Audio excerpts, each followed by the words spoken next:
Identity verification is very much important. इसीलिए first हम लोग मेंशन किया कि फेक आइडेंटिटी, इसके वजह से बहुत सारे पीजी और हॉस्टल बंद हुआ है, बंद हो चुका है। Welcome everyone. फिर से हम लोग एक नया सेशन अभी स्टार्ट करने वाले हैं और आज का जो सेशन है एक्चुअली इंडिया में बहुत सारे इंसिडेंट होता है। आप लोगों को पता है कि हॉस्टल में या पीजी में बहुत सारे इंसिडेंट होता है, जो इंसिडेंट बहुत ख़तरनाक इंसिडेंट होता है, बहुत वर्स्ट इंसिडेंट होता है, जिस इंसिडेंट के वजह से बहुत सारे हॉस्टल्स और पीजीज बंद भी हो गया है, क्लोज भी कर दिया गया है। तो इसी क्यों ऐसे इंसिडेंट होता है, क्यों इसका वजह है, आज सारा ये सब से लेके हम लोग डिस्कस करेंगे कि कितना इंसिडेंट हुआ है इंडिया में और कैसे इंसिडेंट होता है, क्या क्या इंसिडेंट होता है, क्या क्या पॉसिबल इंसिडेंट्स है, और जो हॉस्टल ओनर है, पीजी ओनर है, उनको क्या क्या उनको देखना पड़ेगा, क्या क्या उनको टेक केयर करना पड़ेगा, सेफ्टी मेजर क्या लेना पड़ेगा। ये सारा कुछ आज हम लोग इस वीडियो में, इस टॉपिक में डिस्कस करेंगे। और मेरे साथ मनीष सर है यहाँ पर, तो मनीष सर को भी मैं यहाँ पर इनवाइट करना चाहता हूँ।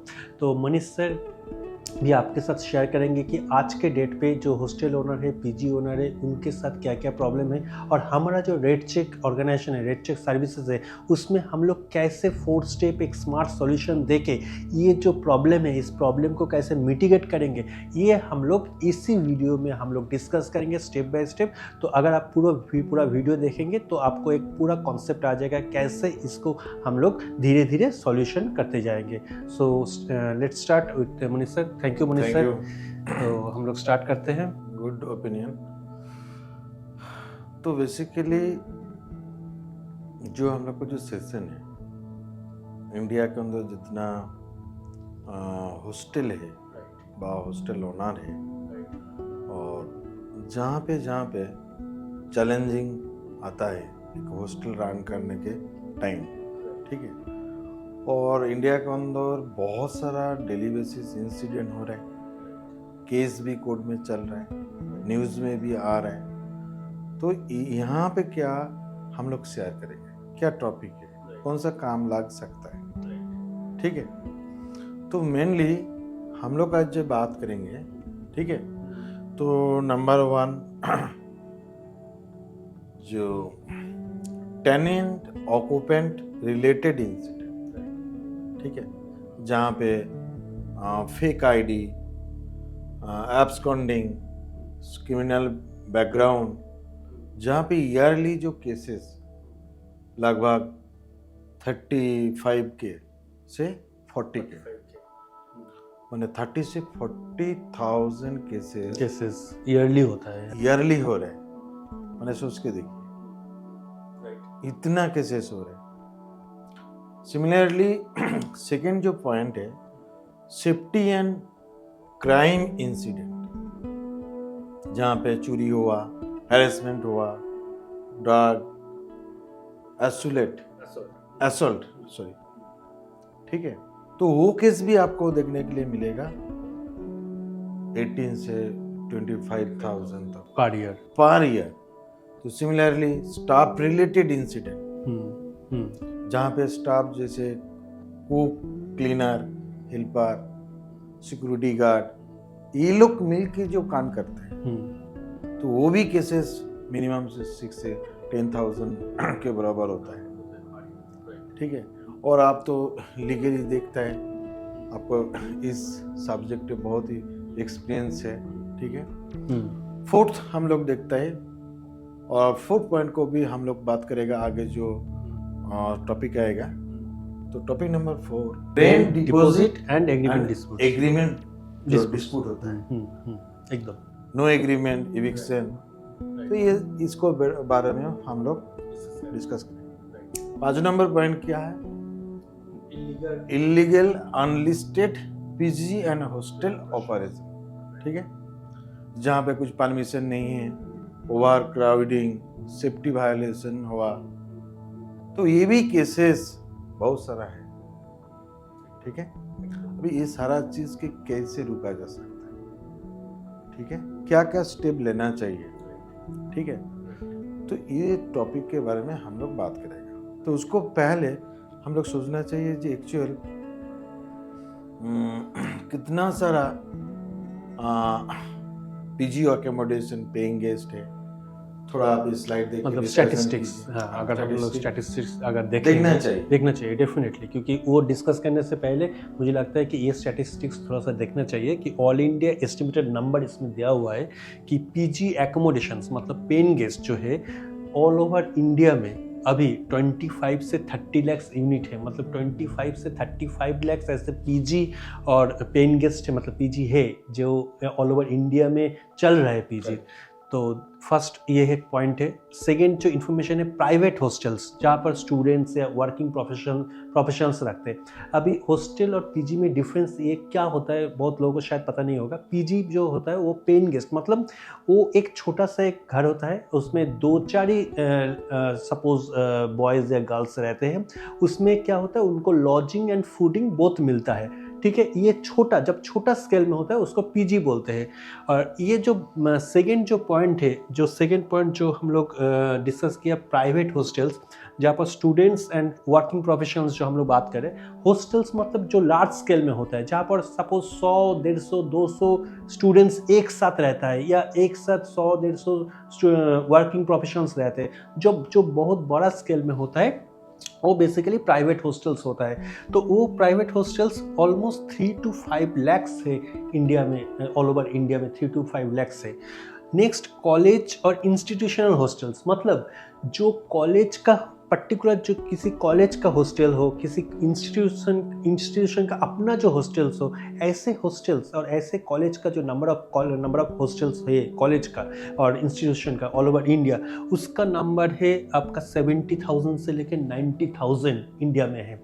और नंबर 4 कंपनी और इंडस्ट्रियल हॉस्टल्स मतलब कंपनी का खुद का हॉस्टल होता है जो कंपनी खुद रखते हैं, जैसे TCS हो गया, IBM हो गया, कुछ सारे MNC है जिसका खुद का हॉस्टल्स है, कुछ ऑर्गेनाइजेशन का, कुछ इंडस्ट्री का भी खुद का हॉस्टल्स होता है। वो लोग बाहर सपोज वो लोगों का 24 आवर्स वर्किंग आवर्स होता है, तो वो कंपाउंड में हॉस्टल बना के वो रखते हैं। तो उनके लिए ऐसे फिगर ऑल ओवर इंडिया में 40,000 से लेकर 60,000 तक है। तो ये 4 कैटेगरी है। मैं फिर से बोल रहा हूँ, पीजी एकोमोडेशन जो है वो 25 से 30 लाख है, private hostels all over India में 3 to 5 लाख है, कॉलेज और इंस्टीट्यूशनल हॉस्टल्स 70,000 से लेकर 90,000 से, और कंपनी और इंडस्ट्रियल हॉस्टल्स 40,000 से लेकर 60,000 से। तो टोटल अगर कुल मिला के अगर आप लोग एकोमोडेशन का बात करें, accommodation total accommodation all over India में ऐसे 30 से लेकर 36 लाख एकोमोडेशन है, जहाँ पर हम लोग फिर से बोल रहे हैं जहाँ पर होटल, गेस्ट हाउस या शॉर्ट होम स्टे जो बोलते हैं वो इंक्लूड हम लोग नहीं कर रहे। वो छोड़ के भी इतना अमाउंट इतना एकोमोडेशन अवेलेबल होता है इंडिया में है अभी अवेलेबल। तो ये है फिगर। Very good. और यहाँ पे टोटली लीगल रिलेटेड है, तो मैं आपको बोलूँगा कि थोड़ा सा 30 सेकेंड आपको इंट्रोडक्शन देने से बेटर होता है। एक लीगल पार्ट है एकदम।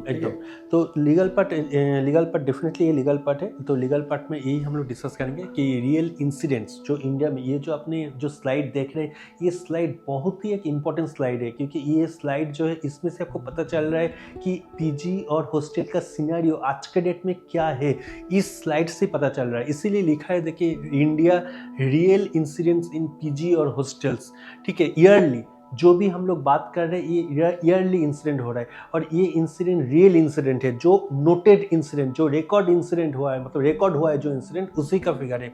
और इसको हम लोग क्या किया, 5 कैटेगरी में डिवाइड किया है। जो इंसिडेंट होता है ये इंसिडेंट्स को हम लोग 5 कैटेगरी में डिवाइड किया है।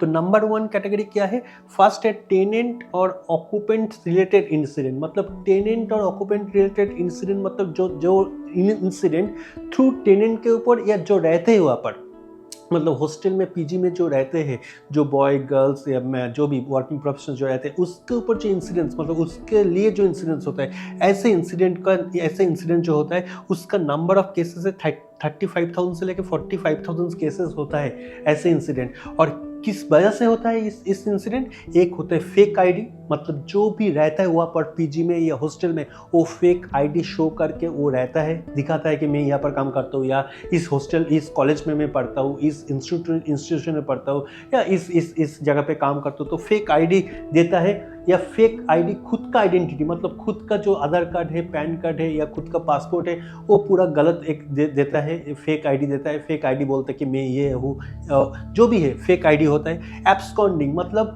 वो कुछ दिन रह के फिर चला जाता है और उसको अगर आपको फ़ोन पे या किसी भी तरह से ट्रेस नहीं मिलता है, वो 3-4 महीने रहता है, वो रेंट भी नहीं देते, पीजी का जो चार्ज है फी है वो नहीं दे के वो चला जाता है, एब्सकॉन्ड हो जाता है, गुम हो जाता है, मतलब तो चला जाता है, उसको ढूंढ नहीं पाते हैं। तो ये होता है एब्सकॉन्डिंग। एंड क्रिमिनल बैकग्राउंड, तो क्रिमिनल बैकग्राउंड होता है मतलब उसके ऊपर कुछ लीगल केसेस ऑलरेडी चल रहे हैं, कुछ सीरियस केसेस चल रहे हैं, ऐसे लोग वहाँ पर रहते हैं, तो इसके वजह से ऐसे होता है। तो नंबर 1 ये हो गया। नंबर 2 है सेफ्टी एंड क्राइम इंसिडेंट्स, ये हो गया नंबर 2। कैसे होता है सेफ्टी एंड क्राइम इंसिडेंट्स? वही हॉस्टल और वही पीजी में लाइक थेफ्ट होता है, चोरी हो जाता है, कुछ हो जाता है, हैरेसमेंट होता है, कुछ मतलब अब सपोज बॉयज़ हॉस्टल है या गर्ल्स हॉस्टल है, उसमें बहुत तरह का हैरेसमेंट होता है, हैरेसमेंट हो सकता है। ड्रग्स वहाँ पर ड्रग्स का एक बहुत बड़ा मतलब ये चलता है, एक मतलब रैकेट चलता है ड्रग्स का, ड्रग्स इधर उधर होता है, ड्रग्स डिस्ट्रीब्यूशन होता है, ऐसे बहुत सारे केस होता है। एसॉल्ट होता है, एसॉल्ट मतलब एक फिजिकल जो मतलब क्या बोलते हैं, एक पुश, धक्का देना, इसको मारना उसको मारना, एक फिजिकल एसॉल्ट जो है वो भी पर ऐसे केसेस 18,000 से लेके 25,000 केसेस पर ईयर होता है, जो सेफ्टी एंड क्राइम इंसिडेंट होता है, जहाँ पर सेफ्टी इशू आ जाता है। सेफ्टी का एक इशू, बहुत बड़ा इशू है कि वो सचमुच वहाँ पर सेफ है या नहीं है। नंबर 3 पॉइंट जो है वो है स्टाफ रिलेटेड इंसिडेंट्स। अभी स्टाफ रिलेटेड इंसिडेंट मतलब जो जहाँ पर जो हॉस्टल है या जो पीजी है वहाँ पर बहुत सारे हाउसकीपिंग का लोग, मतलब हाउसकीपिंग होता है, कुक होता है या सिक्योरिटी गार्ड होता है, हेल्पर होता है, वो लोगों से भी बहुत सारे इंसिडेंट होता है और वो फिगर है 6,000 से लेके 8,000 केसेस पर ईयर। उसमें क्या होता है, उसमें भी बहुत सारे कुक कुछ प्रॉब्लम क्रिएट करता है या क्लीनर जो है वो अब्यूज़ करते हैं, गाली गलौज देते हैं, बहुत कुछ करते हैं, या जो सिक्योरिटी गार्ड है वो प्रॉपर बिहेव नहीं करता है, बहुत कुछ इंसिडेंट होता है। तो वो हम लोग बाद में डिस्कस करेंगे इसके ऊपर। नंबर 4 हो गया rent deposit and agreement disputes. मतलब इसमें भी बहुत सारे ऐसे केस होते हैं जिसमें नो एग्रीमेंट, मतलब क्या होता है कि वो पीजी और हॉस्टल में वो रह रहे हैं लेकिन कोई एग्रीमेंट नहीं है, कोई एग्रीमेंट वगैरह नहीं है, वो ऐसे ही रहता है। तो इसमें क्या होता है, नो एग्रीमेंट है, इसीलिए क्या होता है कि जब चाहे वो जो हॉस्टल ओनर है वो निकल सकता है, एविक्शन कर देते हैं और उसको भी पता नहीं है कि एग्रीमेंट करना है, मतलब जो रहता है वो भी उसको भी नहीं पता है, उसको निकल सकता है अगर विदाउट एग्रीमेंट। डिपॉजिट फ्रॉड भी होता है, मतलब कैसे डिपॉजिट फ्रॉड, कुछ अमाउंट दिया है, एग्रीमेंट नहीं है तो डिपॉजिट वो नहीं दिया, जो एज पर जो एग्रीमेंट में जो डिपॉजिट होना चाहिए था, जो देना चाहिए था वो नहीं दिया। ऐसे बहुत सारे फ्रॉड है। उसका नंबर कितना है, 50,000 से लेकर 60,000 केसेस डिस्प्यूट्स पर ईयर ऐसे होता है। और नंबर 5 इलीगल और unlisted PG and hostel operations. मतलब इसमें ये बहुत इंपॉर्टेंट एक फैक्टर है। इसमें क्या हो रहा है कि बहुत सारे ऐसे पीजी और हॉस्टल है जो इलीगल चल रहा है, मतलब जो जिसको परमिशन ही नहीं मिला वो एक्चुअली वो पीजी कर सकता है या हॉस्टल चला सकता है, क्योंकि हॉस्टल चलाने के लिए, पीजी चलाने के लिए कुछ कॉम्प्लायंस, कुछ डॉक्यूमेंटेशन, कुछ सर्टिफिकेशन कुछ चाहिए, कुछ ऑथोराइजेशन चाहिए, लोकल अथॉरिटी से, लोकल कॉम्पिटेंट जो भी अथॉरिटी होता है उनसे चाहिए। वो चीज़ वो नहीं लेके ऐसे ही वो रन करते हैं, पीजी और हॉस्टल भरवाली वो रन करते हैं। तो इसमें क्या होता है, इसमें तो नो परमिशन, एक तो नो परमिशन होता है, तो हॉस्टल जो चला रहा है उसमें हॉस्टल चलाने का उसका कोई परमिशन नहीं है, लेकिन वो हॉस्टल चला रहा है। ओवर क्राउडिंग, इसमें क्या होता है, ओवर क्राउडिंग हो जाता है, मतलब जितना सपोज एक हॉस्टल या पीजी में सपोज एक कैपेसिटी होता है, 100 कैपेसिटी होता है, 50 कैपेसिटी, वो ओवर क्राउडिंग वो ज़्यादा लेते हैं, मतलब 150 ले ले, 200, क्योंकि उसको तो अर्निंग करना है, उसको तो परमिशन भी नहीं है, क्योंकि उसका कोई कंप्लेंस करने की भी जरूरत नहीं है, तो वो 200-250 ओवर क्राउडिंग कैंडिडेट ले लेते हैं।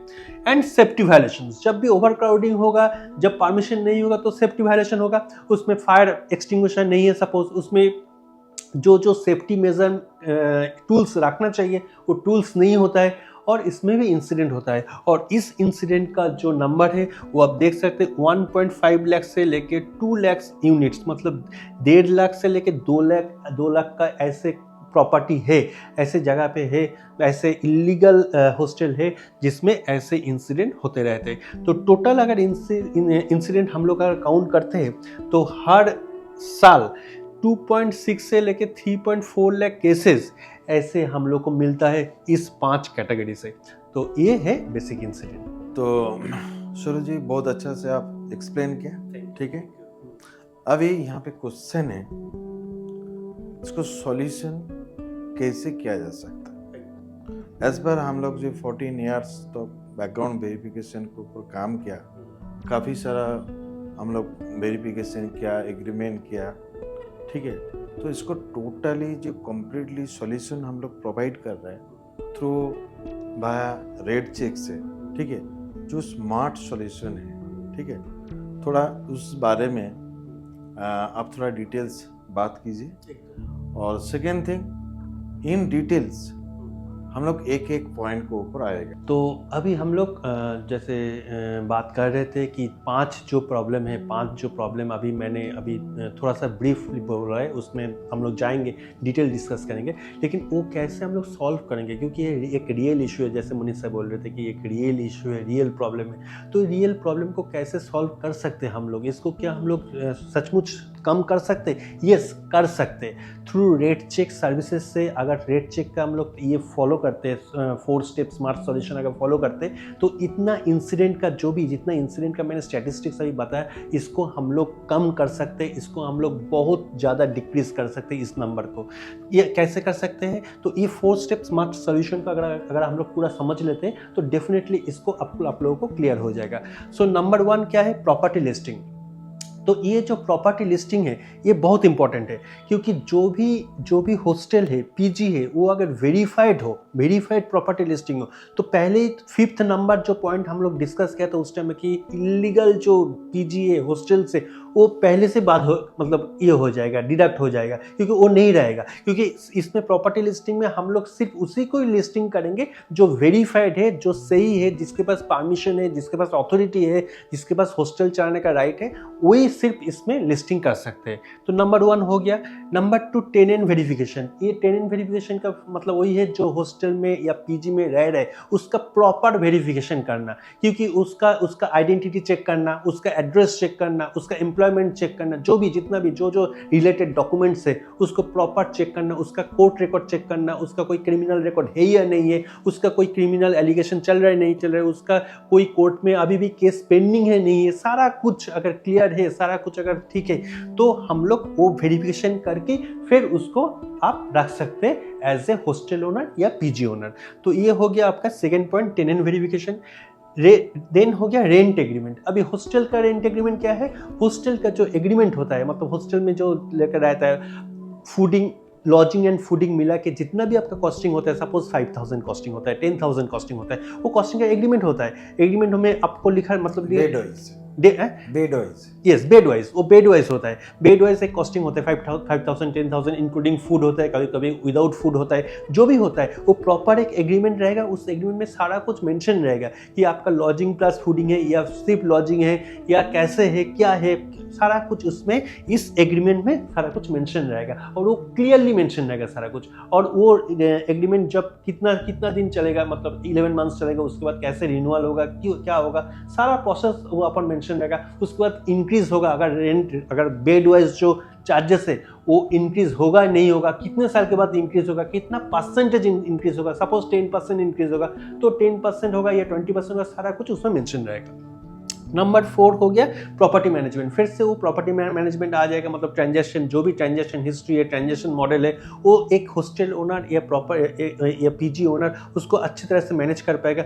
सपोज उसके पीजी में सपोज एक रूम में 3 लड़का रहता है, 3 बेड है या 4 बेड है, तो 4 बेड का जो चार्जेस है, वो 4 बेड का क्या कौन सा कैंडिडेट अभी पेमेंट क्या है, कौन सा कैंडिडेट का पेमेंट पेंडिंग है, कौन सा कैंडिडेट कितना अच्छा पेमेंट कर रहा है, कौन सा कैंडिडेट का क्या इशू चल रहा है, सारा कुछ इस प्रॉपर्टी मैनेजमेंट में या रिकॉर्ड इसमें जो रिकॉर्ड मैनेजमेंट है चल जा रहे हैं या कौन छोड़ के चला जाता है, कौन एब्सकॉन्डिंग हो रहा है, कौन कौन कौन कौन विदाउट इंटीमेटिंग बाहर चला गया, ये सारा कुछ इसमें रिकॉर्ड होते जाएगा। तो ये चारों चीज़ मुझे लगता है कि बहुत ही क्लियरली इसके हम लोग डिफाइन किया है। सो नेक्स्ट हम लोग जाएंगे उसमें। तो आपको अगर लगता है कि ये जो 4 स्टेप सॉल्यूशन मैंने बताया ये सचमुच ये फिजिबल है, ये सचमुच ये वर्कआउट करता है, ये सचमुच आपके लिए इम्पोर्टेंट है, तो डेफिनेटली आप लोग हमारे जो रेड चेक सर्विसेज का जो हम लोग का जो बैकएंड टीम है, जो हम लोग का जो हेल्पलाइन नंबर है उसमें आप कांटेक्ट कीजिए, और भी डिटेल्स आप लोग जान सकते हैं। और इसमें कैसे ये प्रोसेस होगा स्टेप बाय स्टेप हम लोग का टीम जो है वो टीम आपको पूरा समझाएगा, और कोई भी अगर इशू हो, कोई भी प्रॉब्लम हो तो वो आपको एकदम सॉल्यूशन, प्रॉपर सॉल्यूशन देंगे। और आपको कोई भी और भी कोई क्वेश्चन है, कोई लगता है कि और भी कुछ आपको जानना है तो आप कमेंट कर सकते हैं, मेल कर सकते हैं, हम लोग को फ़ोन कर सकते हैं, हम लोग उसको आपको प्रॉपर गाइड कर देंगे। इस तो मनीष सर को मैं अभी बुलाना चाहता हूँ। मनीष सर भी थोड़ा कुछ इस बारे में शेयर करेंगे, तो उसके बाद हम लोग फिर से इस डिस्कशन को आगे लेके जाएंगे। तो बहुत अच्छा से आप कन्वे किया। तो सूरज जी, मैं अभी चाहूँगा आपको बारे में थोड़ा यदि 20 सेकेंड कुछ बात कर सकते हो बहुत बेटर होता है। और सेकेंडली जो 5 पॉइंट के ऊपर हॉस्टल के अंदर व पीजी के अंदर इंसिडेंट होता है, ठीक है, तो उसको इन डिटेल्स 5 पॉइंट है थोड़ा आप डिस्कस कीजिए, तो और भी क्लैरिटी आ जाएगा, एकदम हॉस्टल ओनर का क्लैरिटी आएगा। तो प्लीज आप कंटिन्यू कीजिए। Okay, thank you. So number one point है, देखिए लिखा है यहाँ पर टेनेंट और ऑक्यूपेंट रिलेटेड इंसिडेंट्स।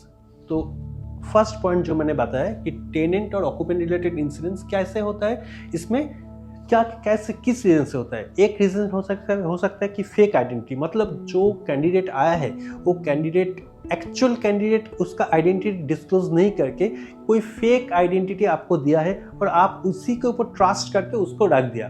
फिर क्या हुआ, कल वो कुछ इंसिडेंट किया है तो आप उसको ट्रेस नहीं कर पाएंगे, और आप तो ट्रेस नहीं कर पाएंगे, ये तो डिफरेंट पार्ट है। दूसरा पार्ट जो है, आप एक लीगल कॉन्सिक्वेंसेस में, मतलब लीगल एक प्रॉब्लम है, लीगल डिस्प्यूट में आप चला जाएंगे, क्योंकि आपके ऊपर फिर ब्लेम आएगा कि आप इनको क्यों वेरीफाई नहीं किया था, इस कैंडिडेट को आप रखने से पहले क्यों इसका वेरिफिकेशन नहीं किया था।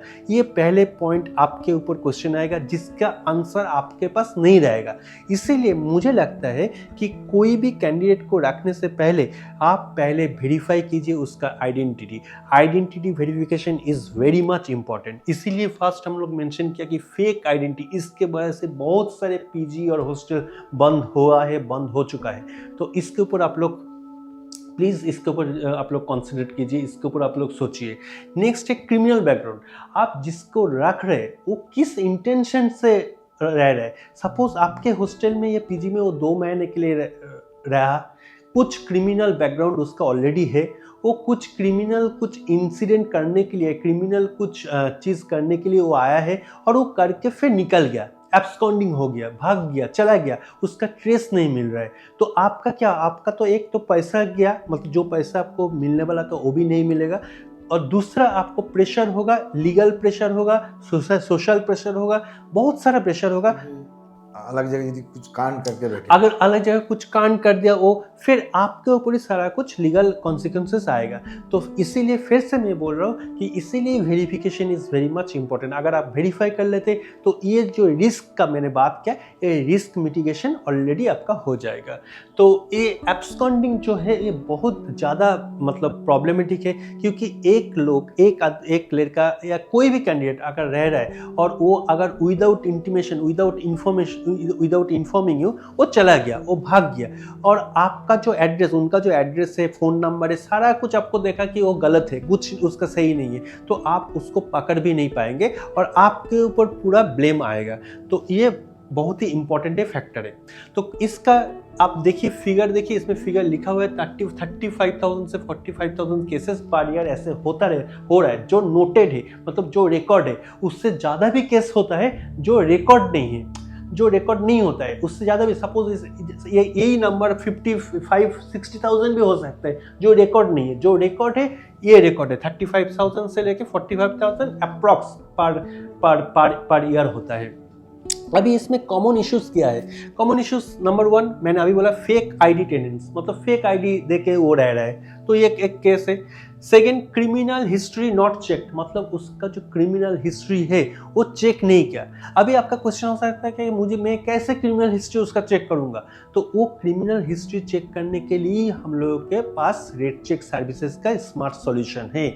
हम लोग आपके लिए वो चेक करके देंगे कि उसका कोई लीगल उसका कोई रिकॉर्ड, मतलब क्रिमिनल रिकॉर्ड है या नहीं है, कोई क्रिमिनल केस चल रहा है नहीं चल रहा है, सारा कुछ हम लोग करके आपको देंगे, क्योंकि आप पीसफुली उसको रख सके।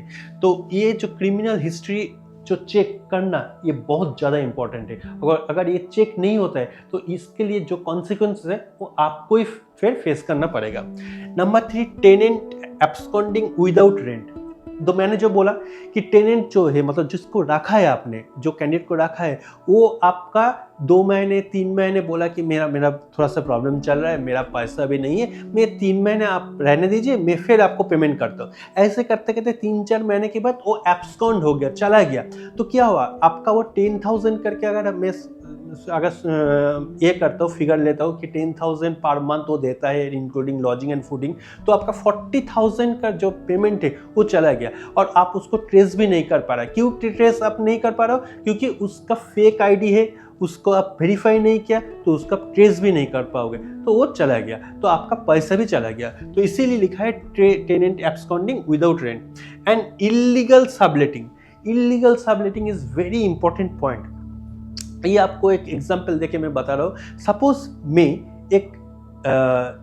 आपका हॉस्टल में आया हूँ एज ए कैंडिडेट। मैं बोला ठीक है भाई, मैं रह रहा हूँ, ठीक है, आपके साथ तो मेरा एग्रीमेंट हुआ। अभी मैंने क्या किया, मैंने वह उस प्लेस पे, उस बेड पे मैं नहीं रह रहा हूँ, मैं किसी और दोस्त को बोला कि तुम रहो। तो मेरे साथ आपका कॉन्ट्रैक्ट हुआ बेड वाइज 10,000 रुपीज़। मैंने उनको बोला कि आप मैं जिसके रखा हूँ उसको सबलेटिंग बोल रहे हैं, ऐसे कि मैं उसको फिर रेंट दिया है विदाउट योर परमिशन, और उससे मैं 15,000 ले रहा हूँ। तो उससे मैं 15,000 में ले रहा हूँ और आपको मैं 10,000 दे रहा हूँ, मतलब मुझे 5,000 का बेनिफिट हो रहा है। तो ये होता है सबलेटिंग, मतलब मुझे रेंट मिला है, मैं नहीं रह रहा हूँ, मैं क्या कर रहा हूँ, किसी दूसरे को रेंट पे दे रहा हूँ वही बेड को, और उसमें मैं 10,000 के जगह 15,000 चार्ज कर रहा हूँ और वो मुझे 15,000 दे रहा है, क्योंकि पता ही नहीं है कि वो बेड आपका है, मतलब आप एक्चुअल ओनर है, वो पता ही नहीं है। उसको पता है कि मैं ही ओनर हूँ उस बेड का, या वही उसका मैं ये हूँ, तो वो मुझे देते हैं, उसमें से मैं पैसा आपको देता हूँ। और इसमें क्या होता है, इसमें और भी रिस्की हो जाता है। आप शायद मुझे जानते हैं, लेकिन मैंने जिसको दिया आप उसको नहीं जानते। कल कुछ हो जाता है तो ये सबलेटिंग में वो जो रह रहा है, वो अगर कुछ इंसिडेंट करता है तो आप उनको ट्रेस नहीं कर पाओगे। वो अगर भाग गया तो मैं भी भाग जाऊंगा, वो भी भाग जाएगा, या वो कुछ प्रॉब्लम करते हैं तो आप उनको जानते भी नहीं हो। तो subletting is very very very risky factor है। तो आपको देखना पड़ेगा कि सबलेटिंग हो रहा है नहीं हो रहा है। तो इलीगल सबलेटिंग होता है, बहुत सारे हॉस्टल में या पीजी में इलीगल सबलेटिंग होता है। तो मुझे लगता है इलीगल सबलेटिंग क्लियर हो गया आप लोगों को। नेक्स्ट है रूट कॉज। अभी इसका अगर रूट कॉज एनालिसिस हम लोग करते हैं, आरसीए करते हैं कि किस लिए ऐसे चीज़ होता है, अगर रूट कॉज एनालिसिस बनाते हैं हम लोग, तो ये 3 पॉइंट जो है इसमें बहुत अच्छी तरह से मेंशन किया है। ये तीनों पॉइंट आपके लिए बहुत इंपॉर्टेंट है। Number 1, no tenant verification. वही मैंने बोला कि वेरिफिकेशन नहीं है, वेरिफिकेशन पहले करना है। आप जिसको रख रहे हो, आप जिसको आप दे रहे हो रेंट पे, उसको पहले वेरिफिकेशन करना चाहिए। तो no tenant verification number 1 point. Number 2, no police verification. Police verification का जो पार्ट होता है वो आपने नहीं किया है। And number 3, informal onboarding. मतलब आपने क्या किया, जस्ट पैसा लेके जस्ट उनको रखने दिया, कुछ डॉक्यूमेंटेशन, कुछ प्रोसेस, कुछ भी नहीं किया। तो ये हो गया इनफॉर्मल ऑनबोर्डिंग। फॉर्मल ऑनबोर्डिंग क्या होता है, जिसमें एक प्रोसेस होता है, जिसमें सिग्नेचर, साइन वगैरह, एग्रीमेंट, सारा कुछ प्रोसेस जो हम लोग का, फिर से मैं बोल रहा हूँ, जो हम लोग का 4 स्टेप स्मार्ट सॉल्यूशन में सारा कुछ है, वो सारा कुछ आपने सपोज नहीं किया। आपने जस्ट कैंडिडेट आया है, पैसा लिया है और उनको बोला कि आप रहो, तो वो हो गया आपका इनफॉर्मल ऑनबोर्डिंग। तो ये हो गया आपका रूट कॉज। तो this is first. Second point जो है वो है safety and crime incidents inside PG और हॉस्टल्स। कैसे होता है ये, किस रीजन से होता है? थेफ्ट होता है, मतलब सेफ्टी एंड क्राइम इंसिडेंट, मतलब सेफ्टी इशू। जो मतलब कोई कैंडिडेट वहाँ पर रह रहा है लेकिन उसमें वहाँ पर सेफ्टी नहीं है, मतलब वहाँ पर एक रूम पे 4 बेड है, 4 जन रह रहे हैं, तो देखा कि एक जन का सामान दूसरे जन चोरी करके लेके चला गया। अभी पता ही नहीं कौन, क्योंकि चारों लोग एक ही रूम पे रहता है, वहाँ पर कोई सीसीटीवी कैमरा भी नहीं है। अभी कौन किसके बैग से कहाँ से चोरी किया कोई कुछ पता नहीं चलता है। और ये हॉस्टल में, ये पीजी में ज़्यादा होता है क्योंकि वहाँ पर शेयरिंग में लोग रहते हैं। जैसे रेंट पे एक क्या होता है, पर्सनली वो रहता है, पर्सनली लॉक एंड की होता है, लेकिन यहाँ पर पर्सनल लॉक एंड की होता नहीं है क्योंकि यहाँ पर शेयरिंग बेड होता है। तो 3-4 लोग एक साथ रहते हैं पीजी में या हॉस्टल में, तो इसमें चोरी थेफ्ट होने का चांस मैक्सिमम होता है। Number 2, harassment. बहुत सारे हैरेसमेंट होता है क्योंकि वहाँ पर बुलिंग होता है। जैसे एक जन दूसरे जन को बहुत सारे मजाक उड़ाता है, उसके ऊपर बहुत ये करता है। तो ये जब शेयरिंग बेड में होता है तो एक वन काइंड ऑफ रैगिंग जो बोलते हैं वो होता है, और इससे ही हैरेसमेंट फिर होता है। तो एक जन सपोज वो सॉफ्ट हार्टेड होता है, वो सपोज इतना कुछ सीरियस मैटर वो ले लेते हैं, कुछ चीज़ को सीरियसली ले लेते हैं, वो कुछ लोग मजाक करते हैं बहुत ज़्यादा। तो ये जो बैलेंसिंग है, ये बैलेंसिंग का चेक करना, उसको देखना, मॉनिटरिंग करना, ये अगर नहीं होगा तो फिर वो हैरेसमेंट हो जाता है। फिर होता है एसॉल्ट क्या होता है? सपोज ये 4 जन रह रहे, कुछ प्रॉब्लम हो गया, एक जन कुछ स्लैंग बोल दिया, एक जन कुछ दूसरा कुछ बोल दिया। इसमें अभी फिजिकल जो मारामारी होता है, फिजिकली जो एक पुशअप होता है, इसको हम लोग एसॉल्ट बोलते हैं। तो फिजिकली एक दूसरे को मार रहे, एक दूसरे को कुछ कर रहे, तो ये फिर एसॉल्ट में आ जाता है। फिर हो गया ड्रग रिलेटेड इश्यूज। कैसे होता है? फिर से मैं उसी रूम का बात कर रहा हूँ, 4 जन है उसी रूम पे, 3 जन बहुत ही अच्छा स्टूडेंट है, 3 जन बहुत ही अच्छा है, लेकिन एक जन जो है वो ड्रग लेते हैं। और वो क्या करता है, वो सिर्फ अपने आप के लिए ड्रग नहीं लेते, वो बाकी 3 जन जो है उसको भी धीरे धीरे ड्रग एडिक्टेड करते हैं। ये रूल होता है, मतलब क्योंकि उसका फिर बिजनेस होता है, क्योंकि वो जिसके पास से ड्रग ले रहे वो और उसको अगर डिस्ट्रीब्यूशन ज़्यादा होगा तो उसका जो प्राइस, ड्रग का जो प्राइस है उसको कम मिलता है। तो इसीलिए ड्रग एब्यूज, ड्रग इंसिडेंट्स बहुत ज़्यादा होता है। तो एक रूम पे अगर 4 लोग रहता है और एक लड़का अगर ड्रग लेता है तो बाकी तीनों का भी चांसेस है, ड्रग लेने का चांसेस बहुत ज़्यादा होता है। और ये भी मॉनिटरिंग करना बहुत जरूरी होता है एक पीजी ओनर या हॉस्टल ओनर के लिए, क्योंकि अगर ड्रग इंसिडेंट्स ऐसे होता है और रिपोर्ट होता है तो वो भी आपके ऊपर फिर लीगल कॉन्सिक्वेंसेस बन जाता है। तो ये हो गया। तो ये सब है। क्या क्या होता है, इंक्लूड्स क्या? थेफ्ट बाय को-ऑक्युपेंट्स, मैं अभी बात किया। थेफ्ट बाय को-ऑक्युपेंट्स मतलब आपका जो शेयर में जो रह रहा है वही करता है थेफ्ट। हैरेसमेंट ऑफ रेसिडेंट्स, जो हैरेसमेंट जो होता है, मैंने बोला रेसिडेंट्स, अभी ये हैरेसमेंट जो आपका लैंड ओनर्स भी कर सकते हैं, जो मतलब रह रहा है, जो टेनेंट या जो स्टूडेंट, वो भी कर सकते हैं। हैरेसमेंट किसी भी तरह से आ सकता है। ड्रग पेडलिंग इनसाइड पीजीज, ये ड्रग पेडलिंग मैंने अभी बताया कि ये जो रैकेट चलता है, ये जो ड्रग जो बेचना होता है, ड्रग जो डिस्ट्रीब्यूशन होता है, इसको ड्रग पेडलिंग बोलता है। और ये बहुत बड़ा रैकेट होता है। ये एक रूम से स्टार्ट होता है, फिर पूरा हॉस्टल में वो स्प्रेड आउट हो जाता है। तो जब वो स्प्रेड हो रहा है, जब वो जाता है एक जगह से दूसरी जगह, और different drug through injection, through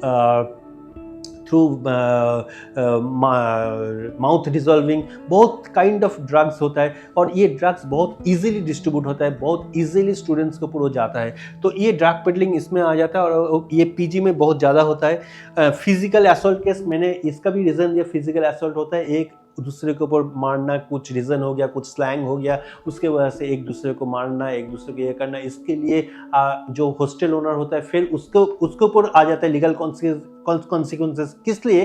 क्योंकि ये मारामारी में सपोज किसी ने ऐसे मारा कि खूब बहुत ज़्यादा इंजर्ड हो गया, तो इंजर्ड होने के बाद फिर वो अगर हॉस्पिटलाइज्ड होता है तो फिर उसका फिर एक लीगल कॉन्सिक्वेंसेस बन जाता है। तो ये फिजिकल असॉल्ट केस फिर वो बन जाता है फिर। तो ये रूट कॉज अगर हम लोग फिर एनालिसिस करें तो 2 ही रूट कॉज एनालिसिस है, बहुत इंपॉर्टेंट है। अनवेरिफाइड टेनेंट्स एंड स्टाफ, जो स्टाफ है या जो टेनेंट है उसका अनवेरिफाइड है, वेरिफिकेशन नहीं है। दूसरा है नो एंट्री एग्जिट रिकॉर्ड, मतलब उसका कोई एंट्री एग्जिट रिकॉर्ड ही अगर प्रॉपरली अगर नहीं होगा तो डेफिनेटली ये तो होगा इंसिडेंट। हाँ, थर्ड स्लाइड में जो है अभी हम लोग बात करते हैं स्टाफ रिलेटेड इंसिडेंट्स। अब स्टाफ रिलेटेड इंसिडेंट्स कैसे होता है, इसमें क्या कौन कौन होता है स्टाफ, एक पीजी और एक हॉस्टल में, जो भी हो हॉस्टल हो पीजी हो, इसमें कौन स्टाफ्स होता है। बेसिकली कुक होता है, डेफिनेटली कुक एक स्टाफ होता है। क्लीनर जो क्लीन करता है, रूम वगैरह जो क्लीन करता है, वॉशरूम टॉयलेट वगैरह जो क्लीन करता है, क्लीनर होता है। एक हेल्पर होता है जो हेल्पर का काम करता है, और एक सिक्योरिटी गार्ड होता है। मतलब सिक्योरिटी गार्ड हो सकता है, नॉर्मल गार्ड हो सकता है, कोई भी एक गार्ड होता है। तो बेसिकली यही होता है स्टाफ। तो ये इसका क्या होता है, ये क्या करता है, ये थेफ्ट बाय स्टाफ। अभी वो जो रूम, फिर से उस रूम में आते हैं, रूम पे 4 बेड है, ये चारों कैंडिडेट, चारों स्टूडेंट बहुत अच्छा है। अभी ये लोग कॉलेज पे निकल गया, कॉलेज जा रहे हैं। अभी तो वो हमेशा रूम लॉक करके नहीं जा पाएगा, और रूम लॉक करेंगे तो क्लीनिंग का भी नहीं होगा, क्योंकि वो सुबह चला जाएगा तो क्लीनिंग का नहीं होगा।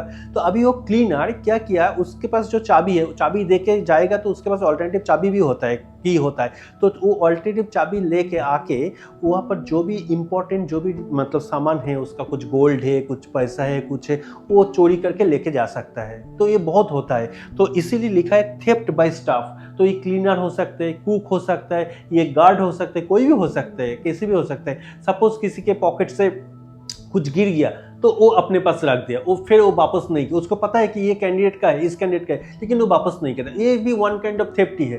तो ये भी करते। तो बहुत सारे ऐसे इंसिडेंट होता है, और पीजी और हॉस्टल में ये इंसिडेंट बहुत ज़्यादा होता है, बहुत ज़्यादा करते हैं। क्लीनर, गार्ड एंड आपका हेल्पर जो होता है, यही बहुत सारे ऐसे इंसिडेंट, थेफ्ट का जो केस है वही करते हैं। सेकंड, एब्यूज और मिसकॉन्डक्ट। एब्यूज और मिसकॉन्डक्ट क्या होता है कि ये जो 4 कैटेगरी है, cook, cleaner, helper and guard, ये लोग बहुत ये लोग इतना ज़्यादा पढ़ा लिखा नहीं होता है, तो इनको पता नहीं कि कैसे कम्युनिकेशन करना है, कैसे क्या करना है, कैसे उन लोगों से बात करना है। तो बहुत टाइम में होता है कि खाना अच्छा नहीं हुआ, अच्छा नहीं बना, तो स्टूडेंट ने कुछ बोल दिया कुक को कि आज आपने खाना अच्छा नहीं बनाया, खाना का टेस्ट नहीं अच्छा नहीं हुआ। तो कुक ने फिर उसके ऊपर मतलब कुछ रिएक्शन में कुछ स्लैंग यूज़ कर दिया, कुछ एब्यूसिव कुछ वर्ड यूज़ किया। ऐसे बहुत सारे हो सकता है। गार्ड को या क्लीनर को बोला कि ठीक तरह से रूम क्लीन नहीं किया, क्लीन होना चाहिए, ऐसे मेरा सामान ऐसे क्यों रखा है। तो फिर क्लीनर ने कुछ एब्यूसिव वर्ड यूज़ किया, बोला कुछ, ऐसे बहुत सारे ऐसे इंसिडेंट हो सकते हैं। तो इसीलिए लिखा है कि एब्यूज और मिसकॉन्डक्ट हो सकता है। या कभी कभी हॉस्टल ओनर भी इसमें बोल देते, कभी कभी स्टूडेंट को इसमें। और इसका रीज़न यही होता है कि वो अगर प्रॉपरली अगर सिस्टमाइज ना हो तो ऐसे इंसिडेंट होता है। थर्ड हो गया इनसाइडर क्राइम। इनसाइडर क्राइम्स मतलब सपोज उसी हॉस्टल का, उसी इसमें कोई मतलब कोई कुक बाहर के किसी आदमी से टाई अप करके बहुत बड़ा क्राइम कर सकते हैं। या कोई उसी पीजी में जो सिक्योरिटी गार्ड है या हेल्पर है, उसके साथ बाहर का कोई क्रिमिनल या कोई अलग से लोग कुछ टाई अप करके कुछ एक साथ मिल के कुछ बड़ा क्राइम कर सकता है। इनफैक्ट किसी का मर्डर भी कर सकते हैं, किसी का जान भी ले सकता है। तो ये भी हो सकता है इनसाइडर क्राइम में। तो इसीलिए ये जो कुक, क्लीनर, हेल्पर, गार्ड, इसका भी वेरिफिकेशन बहुत ज़्यादा इंपॉर्टेंट है।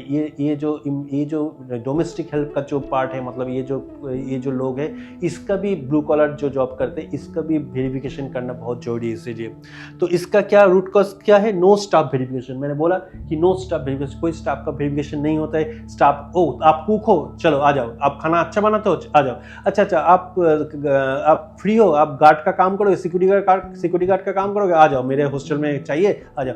लेकिन इसका प्रॉपर वेरिफिकेशन नहीं होता है। प्रॉपर वेरिफिकेशन नहीं होने के वजह से इसका हम लोग को पता नहीं बैकग्राउंड क्या है, और यही लोग इंसिडेंट करते हैं। नो बैकग्राउंड चेक्स, मैंने बोला इसका बैकग्राउंड चेक नहीं होता है। इसीलिए ये कुक, हेल्पर, क्लीनर और सिक्योरिटी गार्ड, ये मैक्सिमम टाइम इसमें बहुत सारे क्राइम में, बहुत सारे क्रिमिनल केस में ये भी इन्वॉल्व हो जाता है। तो ये है third slide. Next fourth slide में जो बोल रहे हैं, अब देखिए फोर्थ स्लाइड में क्या लिखा है, rent, deposit and agreement disputes.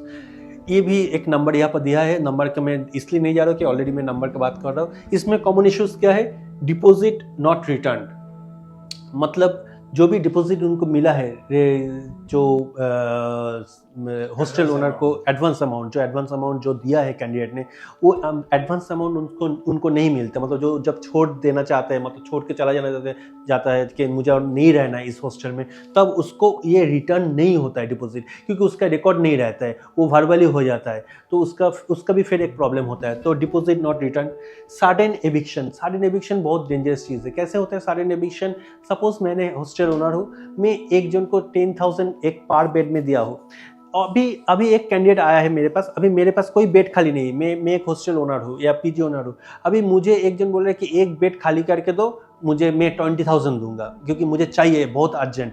तो वो क्या करेगा, वो कुछ ना कुछ करके आपको ट्राई करेंगे सडन एविक्शन करने के लिए। मतलब जो भी कैंडिडेट है उसको सडन एविक्शन करना चाहता है, तो ये भी एक कॉज हो जाता है, एक रीज़न होता है सडन एविक्शन का।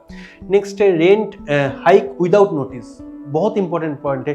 मैंने अभी बताया कि 10,000 का सपोज वो दे रहे rent including lodging and fooding, फिर उसको लगा कि नहीं फूड का कॉस्टिंग तो ज़्यादा हो रहा है, कॉस्ट तो नहीं आ रहा है। वो बोला कि नहीं अगले मंथ से आपको 15,000 देना पड़ेगा। अभी वो 15,000 जो देना पड़ेगा, ये विदाउट नोटिस वो बोल रहे हैं, विदाउट नोटिस वो कर रहे हैं, क्योंकि भारवाली सब कुछ भारवाली हो रहा है, कोई प्रोसेस नहीं है, कोई सिस्टम नहीं है। तो इसमें भी क्या हुआ, इसमें भी आप मतलब जो रेंट पे रह रहे उसको दो ही चीज़ करना है, एक तो उसको छोड़ के जाना है या उसका जो भी रेंट बोल रहा है उसको एक्सेप्ट कर लेना है। ये दो ही चीज़ हो सकता है। तो डेफिनेटली ये चीज़ को रिस्क में, मैं फिर से बोल रहा हूँ, ये सब चीज़ को अगर आप मिटिगेट कर सकते तभी, जब आप प्रोसेस में जाएंगे, जब आप एक सॉल्यूशन फॉलो करेंगे, एक प्रोसेस फॉलो करेंगे, तब ये सब चीज़ नहीं होगा। Next, no return agreement. ये सारा जितना भी मैंने बोला, deposit not return, sudden eviction, rent hike without notice, ये तीनों चीज़ ये नो रिटर्न एग्रीमेंट के वजह से होता है। अगर एग्रीमेंट रिटर्न होता है, रिटर्न एग्रीमेंट अगर होता है, तो ना डिपॉजिट उसको देना ही पड़ेगा, डिपॉजिट जो रिटर्न उसको करना ही पड़ेगा। सडन एविक्शन वो कर नहीं सकते, क्योंकि उसमें एग्रीमेंट में लिखा रहेगा कि अगर आपको कुछ प्रॉब्लम हो रहा है उस कैंडिडेट से, स्टूडेंट से, तो 1 मंथ का नोटिस या 2 मंथ्स का नोटिस एटलीस्ट देना पड़ेगा एविक्शन करने से पहले। तो वो नहीं होता है। रेंट हाइक विदाउट नोटिस ये कर नहीं पाएगा, क्योंकि एग्रीमेंट में मेंशन रहेगा कि इतना महीने तक आप रेंट बढ़ा नहीं सकते। आपका जब रेंट कंप्लीट हो जाएगा, मतलब आपका जब एग्रीमेंट कंप्लीट हो जाएगा, एग्रीमेंट का टेन्योर जब कंप्लीट हो जाएगा, उसके बाद ही आप 10% 20% हाइक कर सकते हो, उससे पहले आप हाइक नहीं कर सकते हो। रूट कॉज क्या है? No registered agreement, right. No registered agreement की वजह से ये हो सकता है ये, और वर्बल टर्म्स ओनली, मतलब वर्बली बात हो रहा है, इसीलिए इतना सारा इश्यूज, इतना सारा प्रॉब्लम क्रिएट हो रहा है। Next, fifth and last point जो है, इलीगल और unlisted PG and hostel operations. इसमें क्या है, इसमें भी फिगर इसमें लिखा हुआ है। इसमें क्या इश्यूज क्या है? फायर सेफ्टी वायलेशंस, डेफिनेटली, क्योंकि मैंने बोला कि इसमें ये वाला जो पॉइंट, फायर सेफ्टी वायलेशंस क्यों आ रहा है? पहले देखिए लिखा है कि इलीगल एंड अनलिस्टेड पीजी, मतलब जो पीजी ऑलरेडी लिस्टेड नहीं है। और इलीगल कंस्ट्रक्शन क्या है?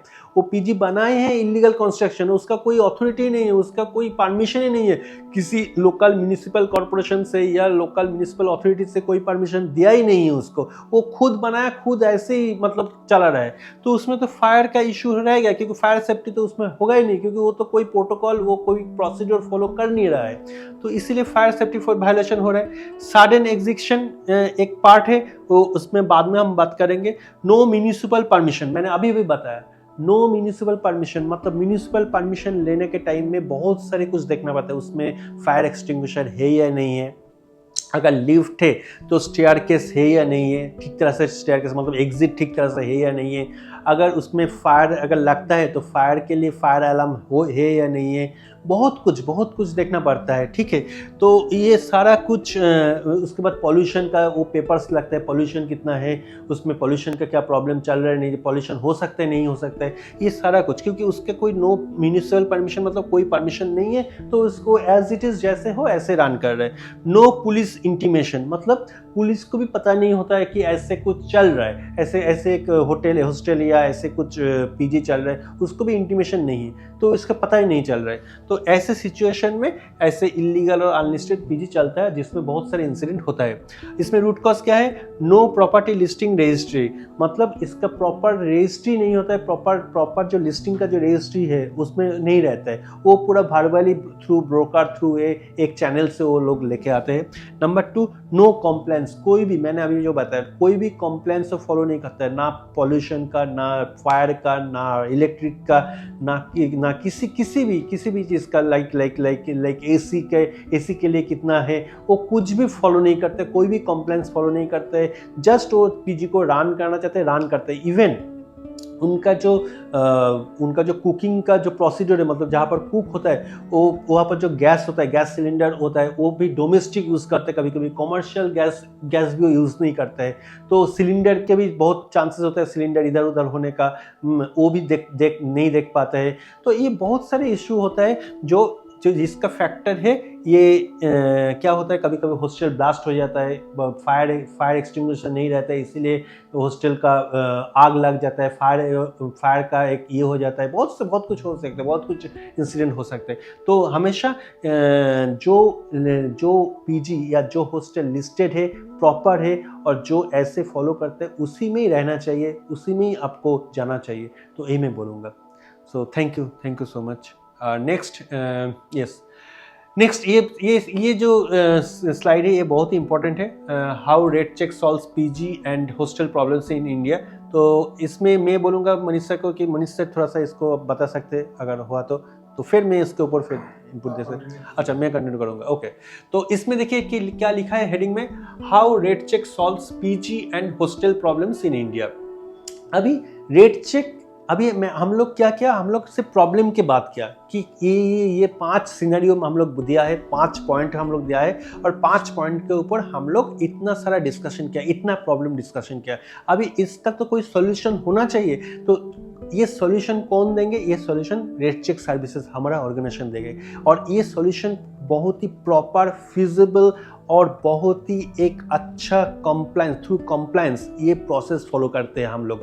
तो कैसे करते हैं यही हम लोग इसी स्लाइड में हम लोग डिस्कस करेंगे। तो मुझे लगता है कि इस स्लाइड में जब हम लोग डिस्कस करेंगे तो आपका जितना भी आपकी प्रॉब्लम मैंने बोला वो प्रॉब्लम आपको लगेगा कि वो सॉल्यूशन हो सकता है, वो सॉल्व हो सकता है। तो इसीलिए लिखा है कि how rate check solves PG and hostel problems in India. कैसे? इसमें देखिए लिखा हुआ है, मैं रीड आउट कर रहा हूँ। India's PG and hostel ecosystem houses 6+ crore students, मतलब 6 करोड़ से ज़्यादा स्टूडेंट्स रहता है हॉस्टल और पीजी में, and working professionals, yet it remains largely unverified, undocumented and unsafe. मैंने ये सब डिस्कस कर दिया तो नहीं जाएंगे। कोर प्रॉब्लम क्या है? Most PGs and hostels operate with no tenant verification, no staff background check, no written और registered agreements, no official property listing और कॉम्प्लायंस रिकॉर्ड। ये सारा कुछ मैंने डिस्कस किया है, इसलिए इसके ऊपर मैं नहीं जाऊंगा। दिस लीड्स टू, क्या हो सकता है? This leads to crimes, police troubles, disputes, financial damage. ये चारों चीज हो सकता है इस रीजन से। तो अभी हम लोग धीरे धीरे इसके सॉल्यूशन में जाएंगे। अच्छा, the rate check solution 4 step smart safety system. अभी नंबर 1 वेरीफाइड प्रॉपर्टी लिस्टिंग, अभी नंबर 1 सॉल्यूशन में हम जा रहे हैं। तो पहले क्या करना है? प्रॉपर्टी को हम लोग लिस्टिंग करेंगे। कौन सा प्रॉपर्टी को लिस्टिंग करेंगे? इलीगल और अनलिस्टेड जो प्रॉपर्टी है, जो इस प्रॉपर्टी के कोई अथॉरिटी नहीं है, कोई परमिशन नहीं है, ऐसे प्रॉपर्टी को हम लोग लिस्टिंग नहीं करेंगे। हम सिर्फ उसी प्रॉपर्टी को लिस्टिंग करेंगे जो प्रॉपरली पीजी को रन कराता है और जिसके पास प्रॉपर डॉक्यूमेंटेशन होता है। और हम लोग हम लोग फिजिकली उसको विजिट करेंगे, देखेंगे सारा कुछ सही है नहीं सही है, सारा एमिनिटीज ठीक है नहीं है, सारा कुछ कॉम्प्लायंस सही है नहीं सही है, सब कुछ देख के फिर हम लोग उसको लिस्टिंग करेंगे। ऐसे नहीं कि कोई बोल दिया और हम लोग लिस्टिंग कर दे, ऐसे नहीं होगा। हम लोग प्रॉपर उसको फिजिकली विजिट करके देख के फिर उसमें लिस्टिंग में आएंगे। एग्जैक्टली। अभी हॉस्टल के बारे में जो अभी है, राइट, हॉस्टल के बारे में भी हम लोग लिखेंगे, ब्लॉग में लिखेंगे कि क्या क्या है उसमें, क्या क्या एमिनिटीज़ है, क्या है, कहाँ पर है, क्या क्या फैसिलिटीज़ है, कौन सा सेफ्टी मेजर वो लेते हैं, कितना सिक्योरिटी गार्ड है, कितना कुक है, ऑल्टरनेटिव कुक है या नहीं है, उसमें क्लीनर है या नहीं है, क्या फैसिलिटीज़ है, कैसे है, कितना क्लीन है, कितना हाइजीनिक है, सारा कुछ वो ब्लॉग में मेंशन किया जाएगा। तो फर्स्ट है वो प्रॉपर्टी रजिस्टर्ड होना चाहिए, मतलब लिस्टिंग होगा। तो हम लोग क्या करेंगे, हम लोग डिजिटली एक आइडेंटिटी बनाएंगे, उसमें जाएगा और इसमें ओनर डिटेल्स वेरीफाइड होगा, प्रॉपर्टी डिटेल्स डॉक्यूमेंटेड होगा, location and capacity location and capacity record होगा, कॉम्प्लायंस स्टेटस नोटेड होगा, जो भी कॉम्प्लायंस मैंने बोला वो कॉम्प्लायंस स्टेटस क्या है वो नोटिफाइड होगा। फिर हम लोग ये सारा कुछ 4 पॉइंट अगर सब कुछ ठीक तरह से रहेगा, मतलब सब कुछ ठीक तरह से होगा, तब फिर हम लोग एक rate check verified PG hostel एक बैच हम लोग देंगे। मतलब हम लोग जब उसको देंगे, मतलब हम लोग जब सेटिस्फाई होंगे, हम लोग जब 100% सेटिस्फाई होंगे कि हाँ अभी इसमें कोई कॉम्प्लायंस का कोई इशू नहीं है, कोई प्रॉब्लम नहीं है, और हम लोग वेबसाइट में, हमारा वेबसाइट में भी वो मेंशन करेंगे, तब हम लोग इसमें मेंशन कर देंगे, वेबसाइट में वो मेंशन कर देंगे कि ये rate check verified PG hostel batch, मतलब ये प्रॉपर कॉम्प्लायंस फॉलो करते हैं, proper protocol, proper procedure follow करते हैं। तो इसमें क्या होगा, इसमें सॉल्यूशन क्या है, this removes illegal and unlisted operations. जो हम लोग 5th जो पॉइंट का जो डिस्कस किया था वो इसमें से रिमूव हो जाएगा, this removes illegal and unlisted operations. तो this is the thing. Second point, second step क्या है, टेनेंट एंड स्टाफ वेरिफिकेशन का। इसमें बिफोर एनीवन स्टेज और works inside the property, tenant verification करना है। जो मैंने बोला क्या क्या वेरिफिकेशन, आइडेंटिटी चेक करना है, डेफिनेटली आइडेंटिटी चेक करना है, क्योंकि फेक आईडी, मैंने बोला फेक आईडी से बहुत सारे लोग रहते हैं और इंसिडेंट करते हैं, तो आइडेंटिटी चेक करना है, इसका सॉल्यूशन। एड्रेस वेरिफिकेशन करना है, पुलिस वेरिफिकेशन सपोर्ट देना है, पुलिस वेरिफिकेशन का जो भी उन लोगों का जो प्रोसीड्यूर है उसको सपोर्ट करना है। एंड डिजिटल टेनेंट रिकॉर्ड का रिकॉर्ड रखना है, तभी आपके पास सारा कुछ रखेगा, मतलब सारा कुछ रहेगा, तो डिजिटल टेनेंट रिकॉर्ड रहेगा। Staff verification, cook, cleaner, guard, helper, इसका भी वेरिफिकेशन करना है। क्या क्या वेरिफिकेशन करना है, आईडी वेरिफिकेशन करना है, एड्रेस वेरिफिकेशन करना है, क्रिमिनल बैकग्राउंड स्क्रीनिंग करना है, मतलब कोई भी कोर्ट केस उसके ऊपर है, कोई भी क्रिमिनल केस है या नहीं है, सारा कुछ चेक करना है। ये तीनों चीज़ बहुत इंपॉर्टेंट है, कुक, क्लीनर, गार्ड, हेल्पर, ये स्टाफ वेरिफिकेशन करना है, क्योंकि स्टाफ अगर सही होगा तभी आपका पीजी सही चलेगा एकदम। और इसको डायरेक्टली क्या होगा, इसमें डायरेक्टली रिड्यूसेस, अगर ये सब अगर करते तो आपका सॉल्यूशन क्या होगा, नंबर 1 फेक आइडेंटिटी केसेस नहीं रहेगा, मतलब कम हो जाएगा। नंबर 2 इनसाइडर क्राइम्स नहीं रहेगा, क्योंकि इनसाइडर क्राइम्स अगर अगर आपका स्टाफ को, जो जितना भी स्टाफ रखा है वो स्टाफ अगर आपका वेरीफाइड हो तो इनसाइडर क्राइम्स नहीं होगा। थेफ्ट एंड हैरेसमेंट ये भी नहीं होगा, क्योंकि आपने ऑलरेडी टेनेंट वेरिफिकेशन किया है और स्टाफ वेरिफिकेशन किया है, तो थेफ्ट एंड हैरेसमेंट का चांस भी कम हो जाएगा। एब्सकॉन्डिंग टेनेंट्स ये भी नहीं होगा, क्योंकि आपका ऑलरेडी टेनेंट वेरीफाइड है, आपका जो कैंडिडेट जो भी आपको रखे हो वो वेरीफाइड है, तो ये एब्सकॉन्डिंग टेनेंट का जो चांसेस है ये भी एकदम जीरो, ऑलमोस्ट जीरो हो जाएगा। नंबर 3 डिजिटल रेंट और पीजी एग्रीमेंट। डिजिटल एग्रीमेंट मतलब हम लोग का जो 4 स्टेप स्मार्ट सिस्टम सॉल्यूशन है रेट चेक का, उसमें क्या करेंगे, हम लोग डिजिटल रेंट पीजी एग्रीमेंट हम लोग बना देंगे। क्या करेंगे, डिजिटल एग्रीमेंट बनाएंगे, defined rent, deposit and notice period सारा कुछ मेंशन कर देंगे। एविक्शन एंड एग्जिट टर्म्स उसमें पूरा लिखा रहेगा, आप ऐसे एविक्शन नहीं कर पाएंगे, एविक्शन कैसे होगा उस पर पूरा क्लॉज लिखा रहेगा। एग्जिट टर्म्स का क्लॉज वहाँ पर मेंशन रहेगा कि ये क्लॉज होगा एग्जिट टर्म्स के लिए। अगर सपोज कोई कैंडिडेट बहुत ज़्यादा वहाँ पर नोटराइज, मतलब बहुत प्रॉब्लम क्रिएट कर रहे हैं, बहुत कुछ कर रहे हैं, तो उसमें क्लॉज में लिखा रहेगा कि ऐसे ऐसे वो करते हैं तो एग्जिट टर्म्स में वो आ जाएगा। लीगली वैलिड रिकॉर्ड रहेगा, मतलब जो रिकॉर्ड जो है वो सारा कुछ लीगली वैलिड जितना भी रिकॉर्ड है वो सारा कुछ वहाँ पर रहेगा, इस जो डिजिटल प्लेटफॉर्म है उसमें रहेगा।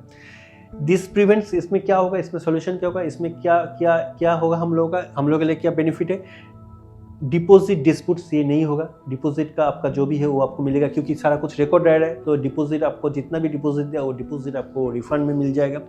सडन एविक्शन नहीं होगा, क्योंकि सडन एविक्शन कर नहीं पा रहे, क्योंकि मैंने बोल दिया कि एविक्शन एंड एग्जिट टर्म्स यहाँ पर मेंशन रहेगा उस एग्रीमेंट में, तो ये सडन एविक्शन जो मैंने क्लॉज यहाँ पर बोल रहे, जो सडन एविक्शन करना कोई करना चाहता है, कोई पीजी ओनर करना चाहता है नहीं कर पाएगा, क्योंकि सडन एविक्शन होगा नहीं। रेंट हाइक कॉन्फ्लिक्ट्स ये नहीं होगा, क्योंकि रेंट हाइक कॉन्फ्लिक्ट्स कर नहीं पाएगा, क्योंकि इसमें लिखा रहे defined rent, already rent defined है, तो ऐसे ही वो मतलब अचानक वन फाइन मॉर्निंग ऐसे बोल नहीं सकते कि नहीं भाई तुम 10,000 दे रहे थे आज से तुम 12,000, तो ऐसे बोल नहीं सकते, क्योंकि already defined rent, deposit and notice period mention किया है एग्रीमेंट में, तो वो कर नहीं पाएगा। रेंट हाइक कॉन्फ्लिक्ट्स नहीं होगा। वर्बल मिसअंडरस्टैंडिंग्स का चांस ही नहीं रहेगा, क्योंकि क्यों चांस नहीं रहेगा, एवरीथिंग इज रिटेन, हर एक क्लॉज लिखा रहेगा, तो वर्बली क्या बात हो रहा है क्या नहीं हो रहा है उसमें कुछ जाएगा ही नहीं।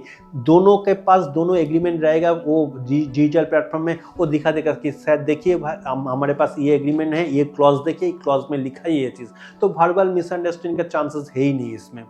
अच्छा, last next point 4 step ongoing management and records. इसमें क्या है, टेनेंट एंट्री एग्जिट रिकॉर्ड इसमें मेंशन रहेगा, तो इजी होगा पीजी ओनर्स के लिए, प्लस वेरिफिकेशन रिपोर्ट की भी रहेगा, तो इजी होगा उसके उनके लिए। स्टे ड्यूरेशन हिस्ट्री, कितने दिन के लिए वो स्टे किया है, पूरा के 2 साल रहा, 2 महीने रहा, 20 साल रहा, कितना साल रहा, क्या किया क्या है, पूरा स्टे ड्यूरेशन हिस्ट्री रहेगा। इमरजेंसी एक्सेस टू डेटा, मतलब कुछ डेटा इमरजेंसी कुछ डेटा चाहिए तो उसमें से पूरा डेटा उनको मिलेगा, क्योंकि हम लोग पहले से उसका पूरा डॉक्यूमेंटेशन कर रहे हैं, तो इमरजेंसी डेटा हम लोग ले सकते हैं, एक्सेस कर सकते हैं। पुलिस एंड अथॉरिटी सपोर्ट मतलब पुलिस एंड अथॉरिटी का कुछ इंसिडेंट होता है तो उसको भी सपोर्ट कर सकते हैं, उसका डेटा कुछ हम लोग दे सकते हैं, हम लोग कुछ हेल्प कर सकते हैं। ओनर डैशबोर्ड, जो हॉस्टल ओनर है, पीजी ओनर है, उसके लिए डैशबोर्ड भी हम लोग देंगे, उस डैशबोर्ड में उसको क्लियर सारा कुछ उसमें मेंशन रहेगा ट्रांजैक्शन हिस्ट्री। इसमें क्या होगा, this protects owners during police inquiry, जब पुलिस कोई इंक्वायरी करेगा तो उसके लिए ईजी होगा, ये सब दिखाएगा तो पुलिस को भी क्लैरिटी आएगा, हाँ एक सिस्टम फॉलो कर रहा है, एक प्रोसीड्योर फॉलो कर रहा है, तो इसमें भी ईजी होगा। लीगल नोटिस, जो भी लीगल नोटिस है उसमें भी सपोर्टिंग डॉक्यूमेंट के हिसाब से, एविडेंस के हिसाब से वो इसको प्लेस कर सकते हैं। और ये जो डिजिटली जो भी जितना भी बोला ये इलेक्ट्रॉनिक एविडेंस के अंदर आता है, तो इलेक्ट्रॉनिक एविडेंस अभी in front of the court admissible है, तो डिजिटली जो भी अपने अभी मैंने बोला ये सब इलेक्ट्रॉनिक एविडेंस के अंदर आता है, वो अगर वो सबमिट करेगा कोर्ट में तो कोर्ट में वो एडमिसिबल हो जाएगा। एंड इमरजेंसी सिचुएशंस में ये सारा जितना भी रिकॉर्ड है वो काम आ जाएगा। 4 step smart solution single click में हम कर सकते हैं। नंबर 1 प्रॉपर्टी लिस्टिंग हम लोग करेंगे, वेरीफाई प्रॉपर्टी लिस्टिंग होगा, हम लोग पूरा देखेंगे, चेक करेंगे कैसे है, सारा कुछ करके उनके ऊपर हम लोग ब्लॉग बनाएंगे, उसके ऊपर देखेंगे सारा कुछ, फिर लिस्टिंग करेंगे, फिर टेनेंट जो भी रहेगा उसका पूरा वेरिफिकेशन करेंगे, सारा कुछ वेरिफिकेशन होगा, उसका आईडी प्रूफ, एड्रेस प्रूफ, उसका police record check, criminal record check, सारा कुछ देख के फिर उसका वेरिफिकेशन होगा। Rent agreement, digital rent agreement बनेगा, उसमें सारा कुछ क्लॉज मेंशन रहेगा उसमें। और नेक्स्ट प्रॉपर्टी मैनेजमेंट, मतलब जो भी ट्रांजैक्शन रिकॉर्ड है, हॉस्टल मैनेजमेंट जो भी है वो हॉस्टल मैनेजमेंट, पूरा हॉस्टल का जो भी ट्रांजैक्शन है वो सारा कुछ मेंशन रहेगा, मैनेजर होगा। तो that's all from my side. तुम्हारा सौरभ सर के ले लेगा, बहुत अच्छे से आप थैंक यू कन्वे किया।